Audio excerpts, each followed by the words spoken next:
Okay, everybody, let me jump right back into this now.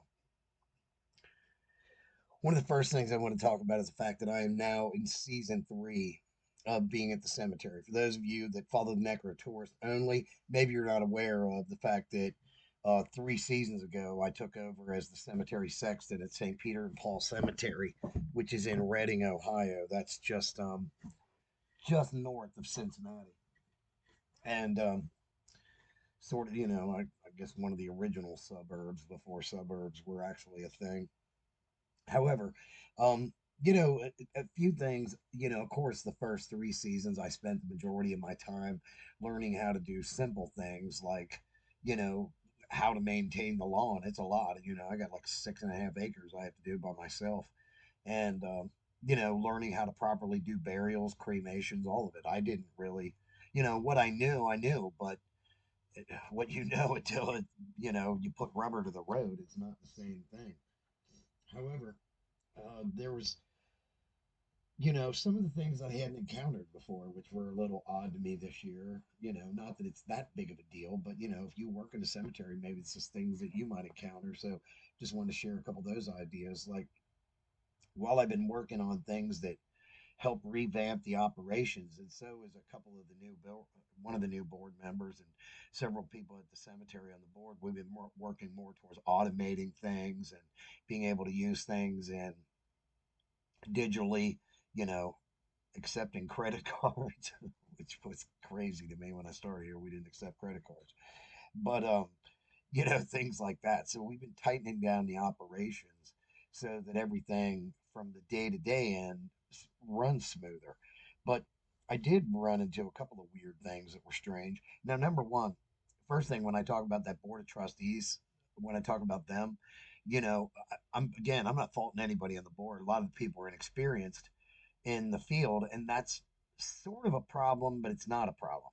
Like this is a smaller community cemetery, and the majority of the people on the board have family members that are buried here, past and or recent. And however, I do think it's a requirement for somebody who is serving on a board of trustees that they should have some kind of experience. And if they don't, I think they should acquire it. Like, I think it should be mandatory that every member of a board of trustees should attend a burial that's not their family, so they can experience from the the business end of it as opposed to the emotional end of it. And I think it's also important that everybody on the board of trustees knows what actually goes on in the liaison between the day-to-day operations and the board of trustees. For many of you who have served on boards, quite often there's, the board makes the high end decisions. The day to day operations are usually done by people who are staffers or volunteer staffers. Just the same as here, we have we have one of the board members acts as the general manager. It's been that way since I started, but it was odd to me that one of the board members had no idea that that was the case. So I guess it's important to make sure information is available and upfront and always there. But anyway, nothing real serious with that. It was just, things that it came across. The other thing that I had encountered this year, which was I'm changing how the operations of this goes, but how the monument companies act around me. They have a tendency to just drop monuments off. And I never thought that was a thing. Now, evidently, from what I understand, the previous sexton would often tell them to drop a monument off and he would get back to it and install it later. But I don't really have the capability to install larger monuments. So I think it's important that the monument companies be on the same page as the cemetery and that the monument company is meeting the expectations of the cemetery. Because another weird thing that's been happening, like, and this is what is directly relevant to monument receiving. If a family orders a monument, it comes from the monument company. We need to have a procedure for that. We now do. But what's been happening recently is families are buying markers online. And I had two this year that were literally just dropped off by shipping companies. And they thought I was supposed to do something with that. Now, unless you make arrangements with me ahead of time or there's an installation fee or whatever's involved, how do you just have a reasonable expectation that you just buying a marker and dropping it off is going to make the cemetery liable or responsible for putting that in? That's not really the case. So we do have a new set of procedure for that, and I've made most of the monument companies in the area aware of it. But funny, the monument company that I keep having a problem with is the one that's no longer in business in Cincinnati, technically, because they were bought out by a larger corporation. So they, they're trying to pull things the way it used to happen, and that's just not the way it's going to roll on my watch. Needs to be a procedure. Also, another thing that I encountered that I never would have thought about, maybe you have experienced it or thought about it, but somebody backed into a late 1800s marble tablet and smacked it in half. I mean, cracked it. Now, luckily, the repair on it's not going to be that difficult, but still, it's a 140-year-old stone that was really just hit because somebody wasn't really paying attention while they were backing up. And weirdly, where she did this, there was two places where she could have turned her vehicle around. But rather than that, she just decided to back it up. And as she did, she ran right into the marker. So, yeah, it was a little crazy. Anyway, that was a couple of things that I encountered during the season this year. And, oh, yeah, another thing I've been encountering the last month or so is while it's been exceptionally hot here in Cincinnati, Um, I've been getting a lot of ground hornets all of a sudden. Man, nests are all over the place. I don't know if that's a common thing when it gets hot. Again, another one of them things. If it's the case, I got to add it to my list of things to learn and know about maintaining your grounds. I have came up with quite an extensive manual actually. So when I leave here, I'll be able to hand a great deal of information off to another person. So, yeah, that kind of wraps up some of the technical things that have been going on with the cemetery.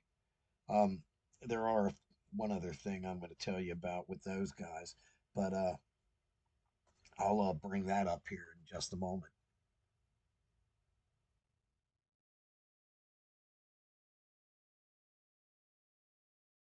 Okay, everybody, I'm back for the beginning of segment two. Now, two of the things I wanted to cover during this, well, the first thing is I want to cover is actually what we did during the summer, late spring, early summer of 2024. We didn't go on as many trips as you might think. Things were pretty tight. I actually was working on a few projects here at the cemetery, so I was kind of focusing on that a lot. One of the uh, one of the last things that happened, I probably mentioned to everybody in the last broadcast, was Wendy Everett from Gals in the Graveyard. She came down and we did a little shoot in Cincinnati at Calvary Cemetery, and then United American, one of the African American cemeteries that's just it's in horrible shape, is what it is. But another thing that I did in March on St. Patrick's Day, actually, I went to visit my mother's grave and New St. Joe over in Cincinnati. And because of that, I kind of did this weird little trip where I was picking up Cincinnati people that we had been missing, or, famous graves that cemeteries we've been to dozens and dozens of times. We just never actually shot them there. So I was kind of snaking my way across the west side of Cincinnati. And that we got a lot of shots that day. Um, Next trip we did was the eclipse. Everybody, the whole world was involved in the eclipse. It seemed like my sister actually lived in the path of totalitarity or path of totality in Oxford, Ohio, which is right near Miami University. She They were in the path, so we went there. The next trip I did was a quick trip to Jeffersonville, Indiana. That was, again, this is related to business. Several of the trips that I took over the summer were relative to my friend Brian. Um, he is I may or may not have mentioned this to some of you. I'll tell you now. He designs professional kitchens, especially for like schools. So there are schools everywhere. So he often travels all over Indiana, Ohio, Kentucky to visit school boards and design these schools. So a lot of times I travel with him, because he may be traveling, no disrespect, Kentucky, but in the middle of nowhere, Kentucky. And he's happened to go there to design a school. So I go there with him while he's at the meetings. I'm at the local cemetery, that kind of thing. So Anyway, same kind of situation. He had to do a shoot. He had to visit a school in Jeffersonville, Indiana. And on the way, we stopped in Aurora, Indiana to get to see the new grave marker of Lonnie Mack, the legendary guitarist. And we also went out to Jeffersonville where I was able to shoot a few things to include a few Indiana governors and things I was after. Okay, the next trip that I did was around my birthday. This was at the end of April. Now, this was a really important trip. It was, we went to Pennsylvania to spend a couple of days. I wish we'd had more time. It was terrible. But spend a couple of days with Robert Moscow from Moscow Cemetery Services and Repair. He for those of you that may or may not know Robert, he has like 30 years experience in as a conservationist. He's actually an actual conservationist, unlike a lot of people who pretend that they are.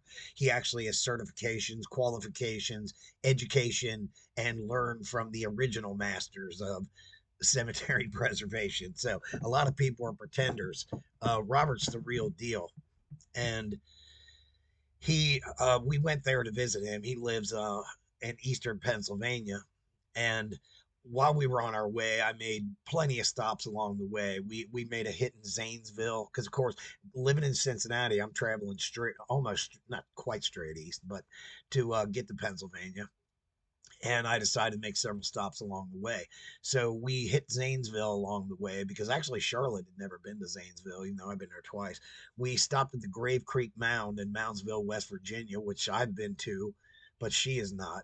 And then we made like 9 stops along the way in West Virginia in places like Cameron and Limestone and Morgantown and doing some of that. So that's what we did on the way there.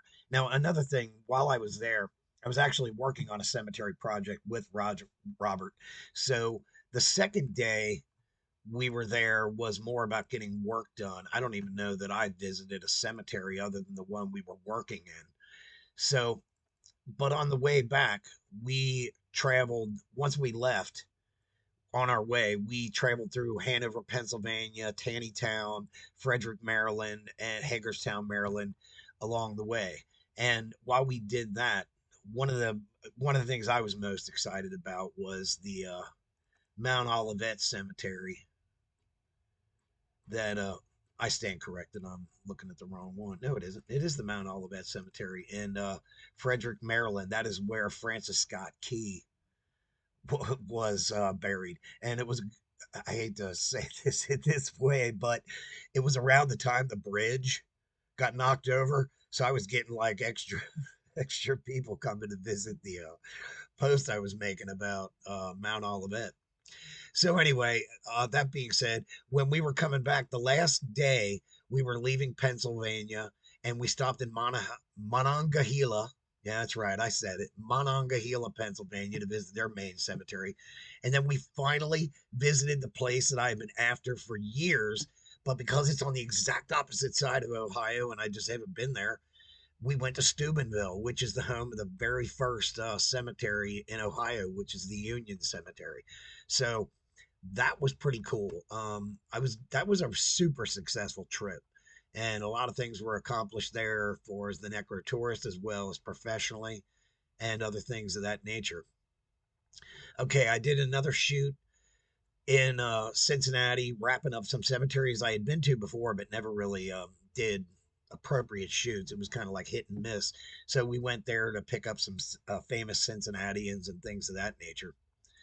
Then at the end of June, Brian went to Paducah, Kentucky. I was unable to go on this trip due to what I'll explain in a minute, but I had a doctor's appointment, and so he went to Paducah to. He was down there on business, and he scored John Scopes, the attorney from the Scopes monkey trial, and he also scored a governor down there. And he went to Metropolis, Illinois, across the river, which is like the home to Superman. It's kind of crazy stuff there. Um, okay, then the next trip we did was in July. Went to Wauseon, Ohio. That is like in the upper northwest corner of where Ohio and Michigan meet. And we were kind of, not a lot of special stuff happened on that trip. We were just, hitting all the regional cemeteries, hitting some local famous people. But the one main thing I was able to accomplish on the way back from that trip, we stopped at Woodlawn in Lima, Ohio, and the people that run that place have been after me for years to make a stop there. So I finally was able to get that accomplished. Now, one of the last trips we made was we went to Danville, Kentucky, where we went to the Bluegrass. On the way, we went to the Bluegrass Memorial Garden, which was very cool because two people that were recently buried since I had been there about 8 years ago was the actor Harry Dean Stanton. If you don't know who he is, look him up. You know exactly who he is. You know him from Aliens or Pretty in Pink, or you know him in lots of stuff. You know this dude. He's been in everything. And then we made some stops at Lexington Cemetery. We went to a Shaker town, which was pretty cool. They had a cool local cemetery. And then we went down to Danville and visited Bellevue Cemetery, which was the main cemetery there, which is definitely, if you're in anywhere near Danville, it's definitely worth going to that cemetery. I had been there years ago, but I didn't. Actually, it was prior to when I started shooting famous graves, if you can believe that. So I only had aesthetics photos. I had no photos at all from the beauty of the cemetery. Okay, so that happened on the 10th of August. We went back down to Lexington just 2 weeks ago, as a matter of fact, and we it was this was just a 1 day overnight trip. We hit the cities of Versailles, Kentucky, as well as Midway, Kentucky. And hey, check this out: Midway, Kentucky is like midway between Frankfurt and Lexington. Isn't that amazing that it's midway? Anyway, okay, that wraps up the shoots that we did. Okay, so that, like I just said, that pretty much wraps up what we visited. And I so okay, here's what was weird, and this is what led me to the story I'm going to share with you guys right now, which is, I don't know if it's too personal, or it just is what it is. I'm not a sensitive guy. I used to be a medic in the army. I deal with a lot of things as is. Um, so the season started early this year. We really started having good weather like in March. So I mean, I was cutting grass in March, twice in March. That which is crazy. I mean, the first 2 years I wasn't really seriously cutting grass till April. So I noticed at the beginning of the year. Okay, now, admittedly, over the winter, I worked on a lot of, I was writing on my book. I was doing a lot of paperwork for the cemetery. I was getting, I was explaining to you earlier, procedures and policies and stuff. When I go through my work later, I compile all that information over the winter because I don't do, I still have work to do here, but I just don't do as much. So, I noticed by like around April or May, I just couldn't do anything, man. I was like, I couldn't breathe. And it was weird because I would work, things that I had been doing, which now in my third season, there was no reason why these things should be taxing me like they were. And I didn't understand it because my cardio is usually pretty good. I mean, if you guys have known me for the last 10 years, I've, walked over 1,000 plus cemeteries. I cruise through a cemetery. I've always had good cardio my entire life. So I didn't understand why doing things just like taking a wheelbarrow full of dirt up 2 rows was wiping me out. So I go to the doctor. I've been with the same doctor for 30 years. He reasonably knows me pretty well. And for my age, mid 50s guy, I've usually been in pretty good shape. And he's actually commented on that over the years that like everybody, I got a couple of health issues, but most of my stuff is pretty good. So I asked him about this, and nothing's pointed to anything was going on. So this was, I guess, I went to see him in late May, and he set up to start having me have some tests done to see what, because I thought for sure it was my heart. I don't know why. It was definitely in my thoughts. I'd occasionally been having pains in my chest, and so I really suspected it was going to be heart related.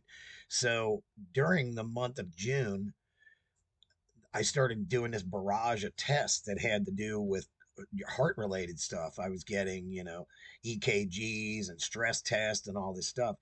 And it was two things were happening. Number one, during June, it was starting to, the appointments, because they were finding nothing out, were starting to eat into my time, which in June and, you know, July, I got to be cutting grass constantly.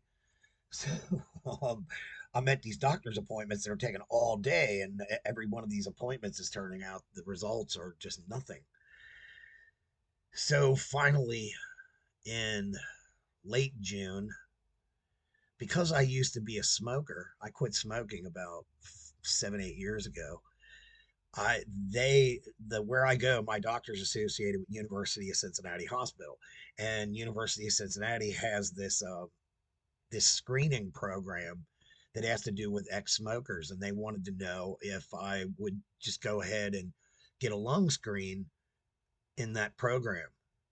And when they did, that's when they found out what the problem was. I have a tumor on my lung. Yeah, a cancerous tumor on my lung. So it's the reason why I couldn't breathe when I was working, because when I exert myself, I one of my lungs is partially blocked. So now this makes sense. Pardon me while I cough.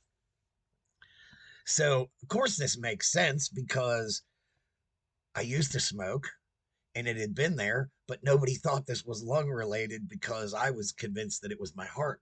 So, all the tests were heart related. So, now the whole thing changed. Now, because of this, I am now at the UC Cancer, the Barrett Cancer Center, being treated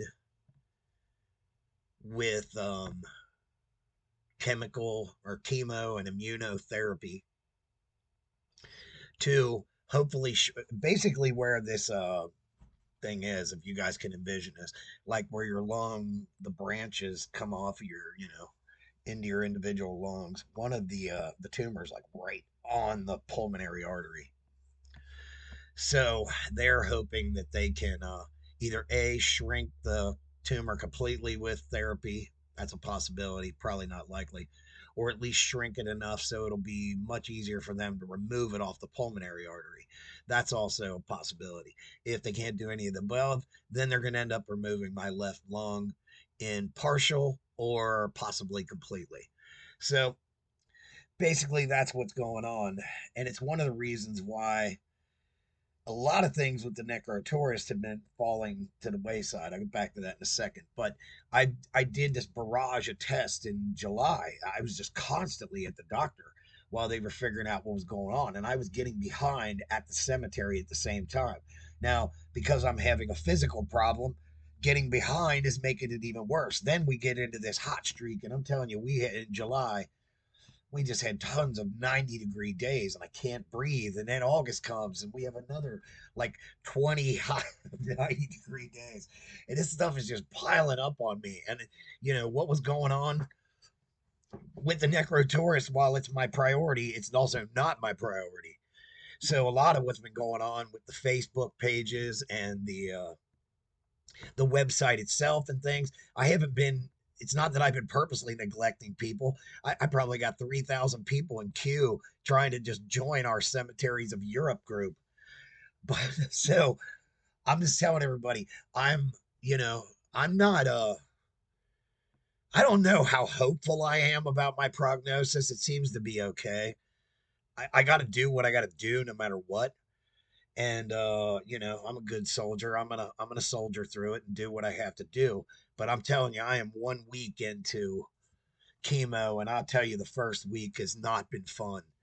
um yeah, the first couple of days were super rough.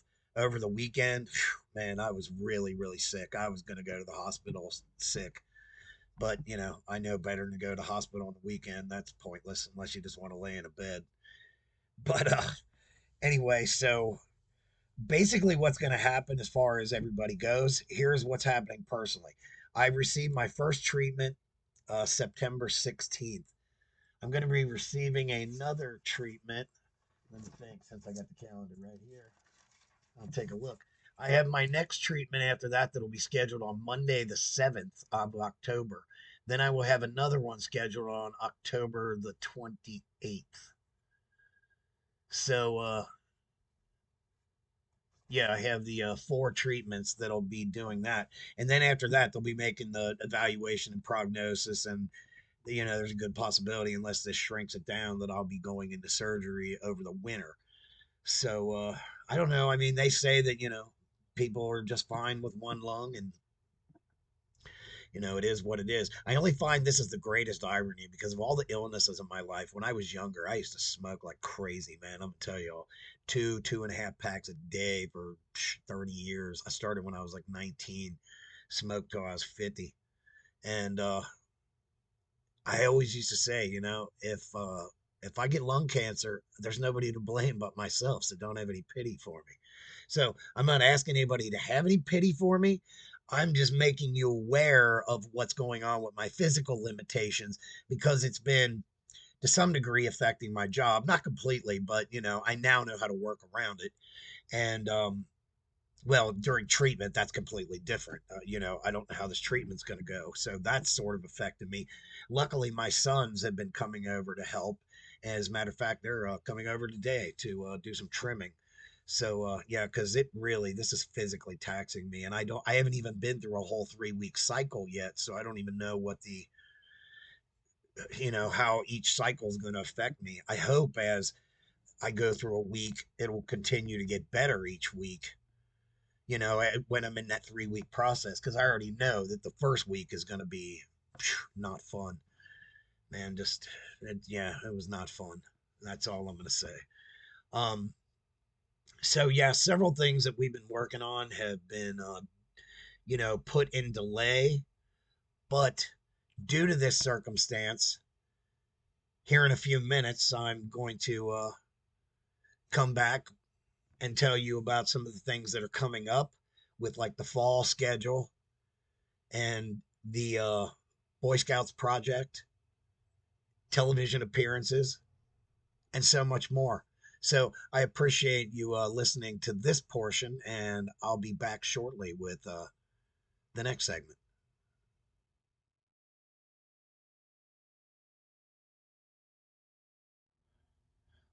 Okay, everybody, let me jump back into segment three of the Necro Cemetery podcast fall report. So now that I've dropped the heavy news on you about what's going on with my diagnosis with cancer and so on and so forth, that doesn't mean I'm not planning for the future because I have a variety of things I need to talk to you about. So hopefully, my prognosis will look good when things are done, and I'll be able to carry on with several of these things. One of the first things to talk about is I'm still wrapping up scheduling some television appearances. I'm hoping to get on TV before I start losing my hair and I'm completely bald. Not that I will, but there's a good chance that I will. So I'm trying to get on some TV appearances for September. We are starting the fall tour schedule.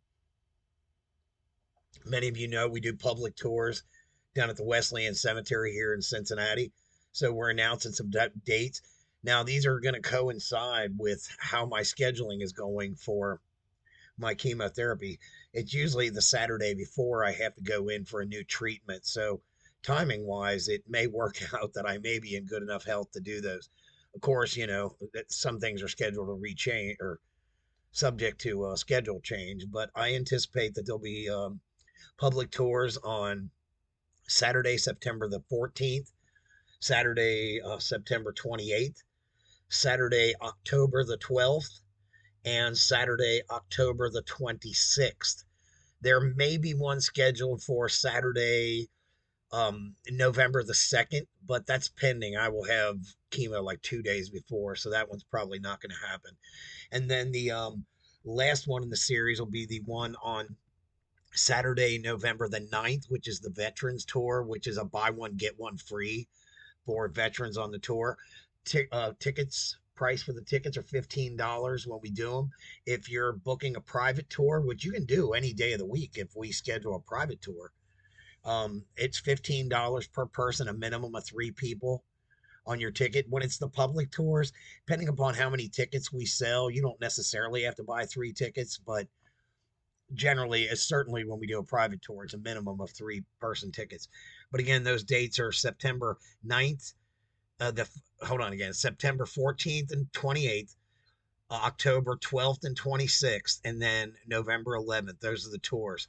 Now, there's an outside possibility that if I feel good on Halloween, which I seriously doubt, I might do a Halloween night tour. So we'll have to play that one by ear. We'll see what's up with that.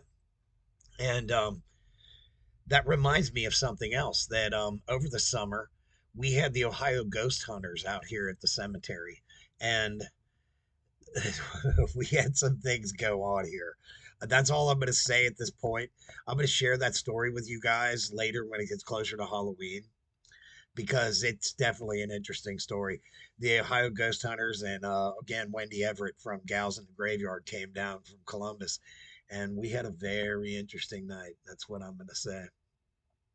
Also, for those of you that follow the our article, the 52 ways to improve a cemetery, I am several weeks behind on that.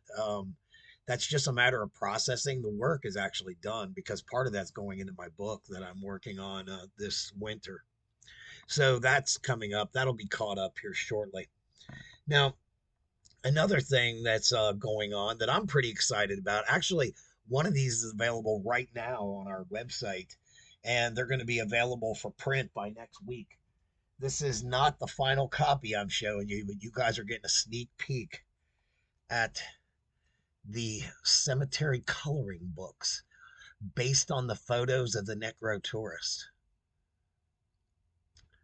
I am turning those into coloring book pages. Ooh, fancy stuff like this. Pretty excited. Anyway, we do, like I said, we have one available on the website right now. If you go to the Necro Tour store, that's available. And we will have several of them. Let me see, look at the exact date. The coloring books will be ready to be, the first edition will be shipping on, ready for shipping on 9th, and second and third will be out right behind it. We're also doing one for children. And oh, over the winter, I mean, I don't know if it's going to happen before winter. Probably not because of my health reasons, but we also have a children's book coming out for our characters who are going to teach children how to deal with cemeteries. Anyway, that's another story, another thing. Okay, so I mentioned the coloring books, and one of the other things I'm pretty excited about, these are actually going to be ready to come out by next week, is we are doing calendars. Excuse me. And these are photos. We have a variety of calendars that are going to be available.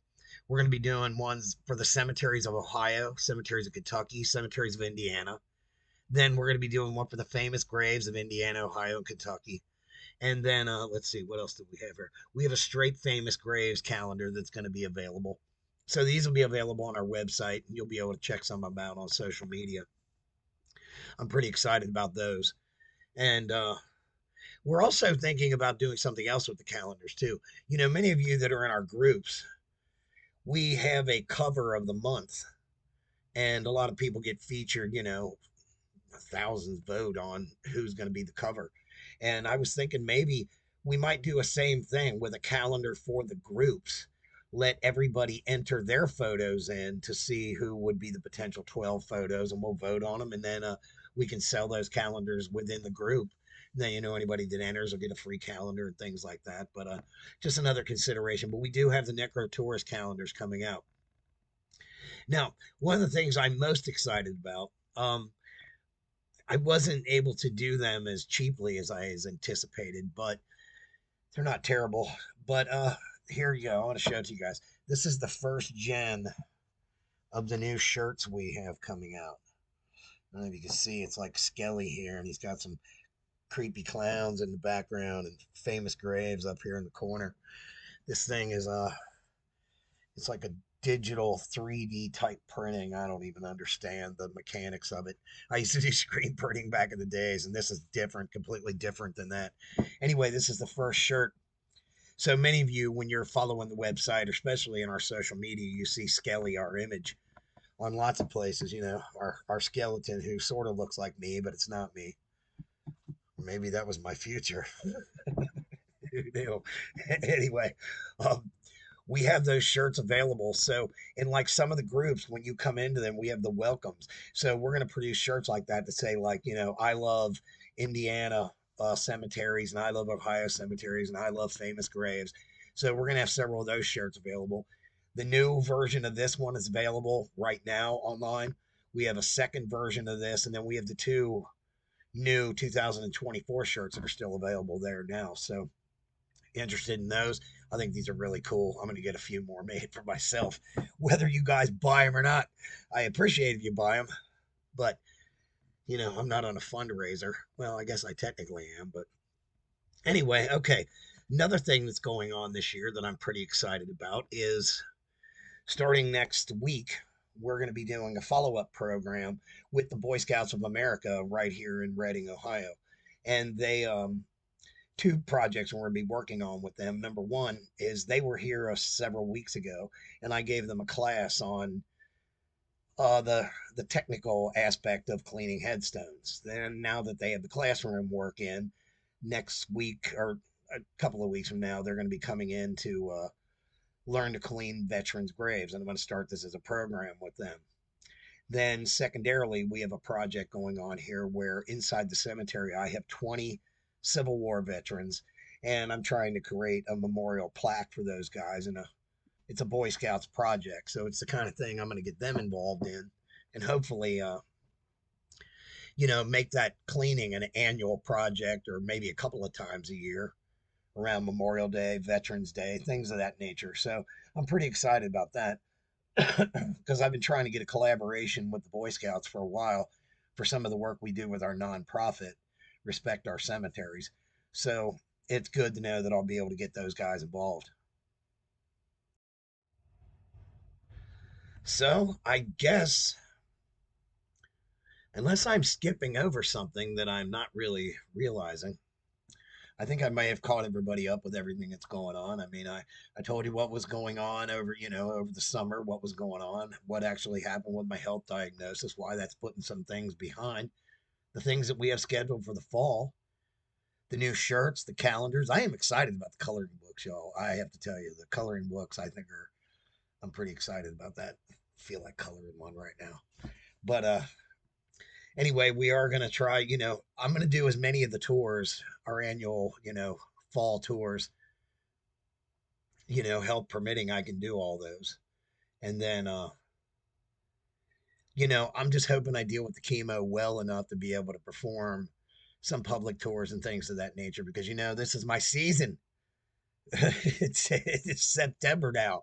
It's time to get everybody involved in the cemeteries. So, again, everybody who's listened to all three segments of this, I appreciate the support I've already gotten off the first two segments. And, hey, you want to help a brother out, buy some merchandise. I'm not dying for that, but I certainly would love to sell some calendars and some coloring books because I'm excited about the coloring books. I know that's weird, but they're pretty awesome. So anyway, I appreciate everybody's time. I'm going to attempt to do this maybe about once a month if I can from here on out, and that way you guys can be up to date on what's happening with me and anything else with the Necro tourist. So I guess I appreciate your time. Appreciate your consideration. This is Ken Negley for the Necro Tourist and the Cemetery Podcast. Till the next time, I'll see you in the yard.